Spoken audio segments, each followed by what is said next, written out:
আলু দিয়ে তৈরি করে দেখাবো আজকে মজাদার একটি ইউনিক রেসিপি, যা আপনারা চাইলে চায়ের সাথে খেতে পারেন। আর বাচ্চাদের টিফিনে বাচ্চারা খুবই পছন্দ করবে। দেরি না করে রেসিপিটি শুরু করা যাক। প্রথমেই আমি নিয়ে নিব 3টি মিডিয়াম সাইজের আলু, সেদ্ধ করে নিয়েছি। এখন আমি আলুগুলোকে ভর্তা করে নিচ্ছি। আপনারা কে কোথা থেকে আমার এই ভিডিওটি দেখছেন অবশ্যই কমেন্ট করে জানাবেন। আমি আপনাদের সবার কমেন্টের উত্তর দিব, কারণ আপনাদের কমেন্ট পড়তে আমার অনেক ভালো লাগে।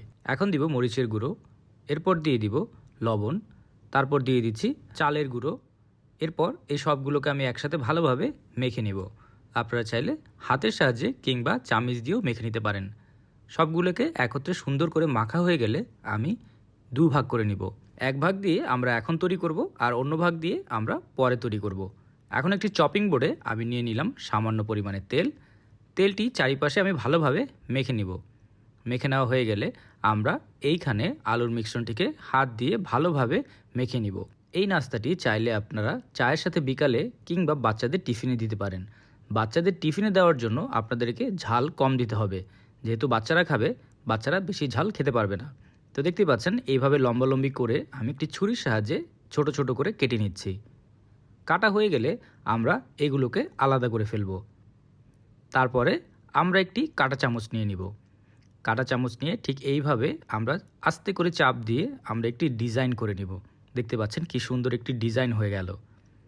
এরপর আমরা এগুলোকে নিয়ে সামান্য ব্রেড ক্রাম্বসে গড়িয়ে নিব। তার আগে আমরা ব্রেড ক্রাম্বসের সাথে সামান্য মিক্স করে নিব শুকনা ধনিয়ার গুঁড়া। ভালোভাবে আমরা মিক্স করে নিব। মিক্স করা যখন হয়ে যাবে, একে একপাশে রেখে দিয়ে আমরা একটি বাটিতে নিয়ে নিব একটি ডিম। ডিমটিকে আমরা ভালোভাবে ফেটিয়ে নিব। তার আগে এর উপরে দিয়ে দিব আমরা সামান্য পরিমাণে পানি, লবণ। এরপর একে আমরা ভালোভাবে মিক্স করে নিব। তারপর এই ডিমের ভিতরে আমরা ভালোভাবে একে ডুবিয়ে নিব। দেখতেই পাচ্ছেন ঠিক এইভাবে ডিমের ভিতরে আমরা ভালোভাবে একে ডুবিয়ে নিব। তারপর আমরা ব্রেড ক্রাম্বসে একে গড়িয়ে নিব। আপনারা অনেকে জিজ্ঞেস করেন ব্রেড ক্রাম্বস কী? ব্রেড ক্রাম্বস হচ্ছে পাউরুটির গুঁড়ো। আপনার বাসায় যদি ব্রেড ক্রাম্বস না থাকে, সেক্ষেত্রে আপনি টোস্ট বিস্কুটকে গুঁড়ো করে ব্রেড ক্রাম্বসের মতো ব্যবহার করতে পারেন। আমরা ব্রেড ক্রাম্বস লাগানোর পরে আবার কাঁটা চামিচ দিয়ে সুন্দর করে ডিজাইনটিকে বসিয়ে দিব। হয়ে গেলে আমরা একে মিডিয়াম গরম তেলের উপর ছেড়ে দিব। অবশ্যই মিডিয়াম গরম তেল ব্যবহার করবেন, অতিরিক্ত গরম তেলে পুড়ে যেতে পারে। আস্তে আস্তে করে সবগুলোকে আমরা দিয়ে কিছুক্ষণ এক পাশ আমরা ভেজে নিব। হয়ে গেলে আমরা এগুলোকে উল্টে দিব। উল্টে আমরা অন্য পাশ ভাজা শুরু করব। আর আমরা ততক্ষণ পর্যন্তই ভাজবো যতক্ষণ পর্যন্ত এর গায়ের রং গোল্ডেন ব্রাউন কালার না হয়ে যায়। যখন দেখবেন এদের গায়ের রং গোল্ডেন ব্রাউন কালার হয়ে গেছে, বুঝতে হবে আমাদের ভাজা হয়ে গেছে। দেখতেই পাচ্ছেন কি সুন্দর রং চলে এসেছে। এখন আমরা এগুলোকে তুলে ফেলবো। তো তোলার আগে অবশ্যই এরকম একটি চামচ দিয়ে তুলবেন। তারপর সামান্য তেলগুলোকে ঝেড়ে নিতে হবে।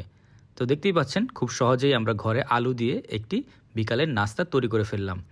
এরকম মজার মজার রেসিপি পাওয়ার জন্য টোস্টেড বাংলা পেজকে অবশ্যই ফলো করবেন। আর ভিডিওটি যদি আপনাদের ভালো লেগে থাকে, একটি লাইক অ্যান্ড শেয়ার করতে ভুলবেন না। সবাই ভালো থাকবেন।